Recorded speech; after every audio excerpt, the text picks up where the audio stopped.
अस्सलाम वालेकुम। इस वीडियो में बात करेंगे ब्रोंकिएक्टेसिस की। ब्रोंकिएक्टेसिस क्या है? ब्रोंकिएक्टेसिस का ये पता होना चाहिए। Basically bronchiectasis is a disorder जिसमें होता है क्या है, इसमें there is destruction of the smooth muscles and the elastic tissues. And why does this destruction occurs? This destruction of smooth muscle and elastic tissue occurs due to inflammation. और inflammation क्यों होती है? Inflammation occurs due to persistent और severe infections. And due to this होता क्या, usually जो हमारी affected side होती है वो डिस्टल ब्रोंकाई और ब्रोंकियो डिस्टल ब्रोंकियोज होते हैं और ब्रोंकाई होती है, उनकी हमको डायलेटेशन मिलती है। कि इसकी डेफिनेशन याद रखनी है, destruction of smooth muscle elastic tissue by inflammation stemming from the persistent और severe infections which leads to permanent dilatation of the bronchi and the bronchioles.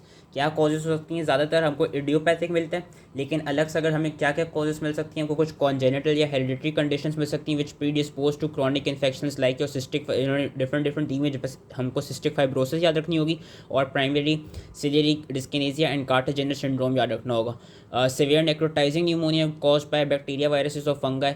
कोई ब्रोंकियल ऑब्स्ट्रक्शन की कॉज हो, for example tumour, foreign body या कोई mucus क्या कहते हैं वो जमा हो गया। उसके अलावा immune disorders like rheumatoid arthritis, systemic lupus erythematosus या इन्फ्लेमेटरी बाउल डिजीज़ या कोई पोस्ट ट्रांसप्लांट सेटिंग में कि ट्रांसप्लांट की रिजेक्शन हो गई हो। तो ये डिफरेंट कॉजेस होती हैं ब्रोंकियोटेसिस की। पैथोजेनेसिस में जो मेन चीज़ पता होनी चाहिए वो मेन चीज़ इसके हमारे पास ऑब्स्ट्रक्शन होती है। ऑब्स्ट्रक्शन की वजह से क्या होता है, वहाँ पे इन्फेक्शन कॉज हो जाता है और इन्फेक्शन की वजह से ही क्या होता है कि जो हमारी ब्रोंका और ब्रोंक्यूल्स की वॉल हैं वो डिस्ट्रॉय हो जाती हैं, वो डायलेट कर जाती हैं। और जब वो डिस्ट्रॉय हो जाती हैं, डायलेट कर जाती हैं, उसकी वजह से हमें क्या मिलता है? हमको ब्रोंकियोटेसिस मिलता है कि स्मूथ मसल्स और जो हमारे इलास्टिक टिश्यू हैं वो सब वहाँ से ख़त्म हो जाते हैं। बस यही इसकी मेन एक पैथोजेनेसिस है कि ऑब्स्ट्रक्शन और इन्फेक्शन। अब आगे उन्होंने क्या किया, आगे उन्होंने ये डिफरेंट कंडीशंस बताएंगे और उनमें यही मेन चीज़ बताई हुई, तो उसको हम क्विकली गो थ्रू कर लेते हैं। कि बेसिकली ये देखा गया कि इन्फेक्शन क्यों होता है। Infection usually occurs because there is a defect in airway clearance. और डिफेक्ट क्यों आया हुआ होता है एयरवे क्लियरेंस में? Due to airway obstruction. जब एयरवे की ऑब्स्ट्रक्शन होगी, एयरवे प्रॉपर्ली क्लियर नहीं हो पाएगी, तो डिस्टली जो सिक्रीशंस होगी उनकी पूलिंग होने लग जाएगी। और उनकी पूलिंग की वजह से वहाँ पे होगा क्या, वहाँ पे सेकेंडरी बैक्टीरियल इन्फेक्शन या हमको क्या कहते हैं वो इन्फेक्शन होने लग जाएंगे। सिस्टिक फाइब्रोसिस में दिखाया हुआ, सिस्टिक फाइब्रोसिस में बेसिकली होता है कि CFTR जीन की वो हो जाती है, डिफेक्ट आ जाता है, जिसकी वजह से आयरन ट्रांसपोर्ट प्रॉपर्ली हो नहीं पाती, जिसकी वजह से थिक विशेष सिक्रीशन जो हमारा म्यूकस है वो अकोमोडेट करने लग जाता है, जिसकी वजह से म्यूकस सिलियरी क्लियरेंस प्रॉपर्ली हो नहीं पाती। जब वो हो नहीं पाएगी तो म्यूकस वही एयरवे ऑब्स्ट्रक्शन कॉज कराएगा। एयरवे ऑब्स्ट्रक्शन की वजह से क्या होगा, there will be stage for chronic bacterial infection. और क्रॉनिक बैक्टीरियल इन्फेक्शन की वजह से वही चीज़ होगी कि there will be wide spread damage to your airway walls, destruction of the smooth muscles and the elastic tissues of the bronchi which will make the bronchi to be become markedly dilated। और जो हमारी small bronchioles होते हैं उनमें क्या होगा, उनमें progressive ऑब्लिट्रेशन हो जाएगी ड्यू टू फाइब्रोसिस। प्राइमरी सिलियर डिस्किनेसिया में भी ये दिखा हुआ ऑटोसोमल रिसेसिव कंडीशन होती है। इसमें बेसिकली होता क्या कि जो सिलिया होते हैं उसमें हमारे डिस्फंक्शन हो जाते हैं due to defects in the ciliary motor proteins के। फॉर एग्जांपल डाइनिन की प्रॉपर सिंथेसिस या डिफरेंट सिलियरी प्रोटीन्स की प्रॉपर सिंथेसिस नहीं हुई हो, जिसकी वजह से सिलिया प्रॉपर्ली फंक्शन नहीं कर पाते। वही चीज़ होती है कि it will prevent mucociliary clearance, जिसकी वजह से रिकरेंट इन्फेक्शंस हो जाएंगे और ब्रोंकियोटेसिस मिलेगा।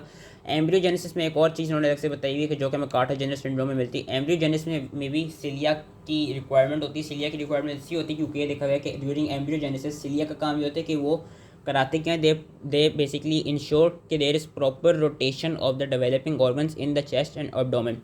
सिलिया की वजह से हमारे जो ऑर्गन्स हैं वो अपनी प्रॉपर लोकेशन पे प्रॉपरली मतलब डेवलप होते हैं। अगर सिलिया बाय बर्थ नहीं होंगे, एम्ब्रियोजेनेसिस के स्टेज पे भी नहीं होंगी, सिलिया की म्यूकोसिलियरी क्लियरेंस में डिफेक्ट आया होगा, तो उसकी वजह से क्या होता है, कार्टिजेनस सिंड्रोम जो हमको मिलता है कि उसमें साइटस इन्वर्सस मिलते हैं उन पेशेंट में। साइटस इन्वर्सस क्या होता है कि एक तो ब्रोंकियोटेसिस तो मिलता ही मिलता है।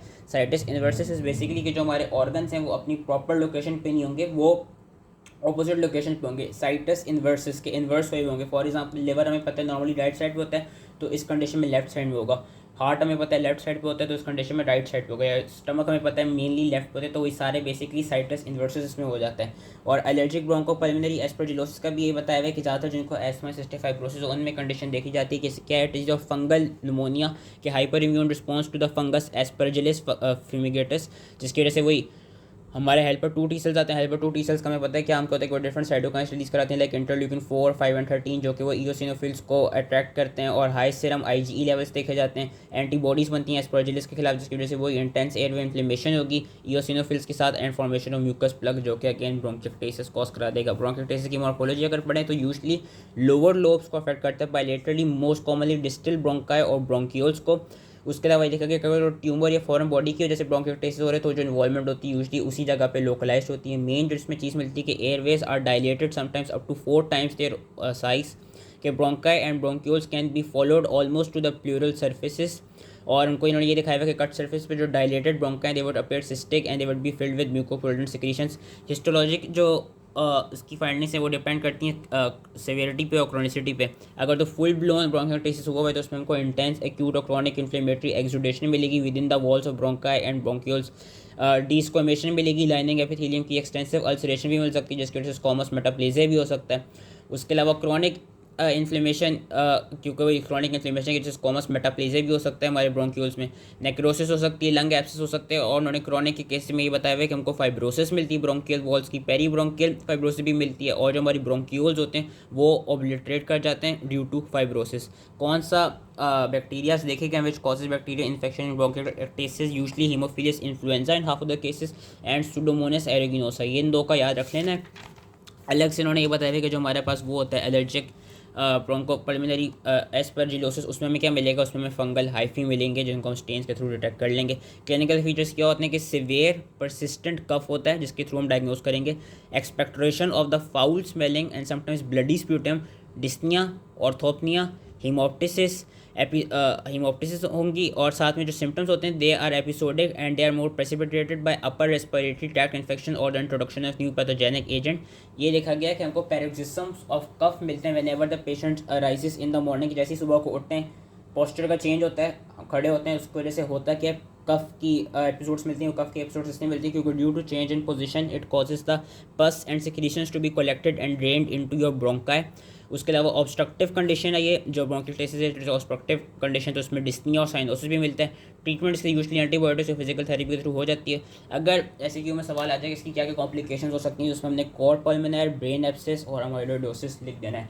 So that was all related to bronchitis. I hope इस सेशन में आगे हो। Thank you.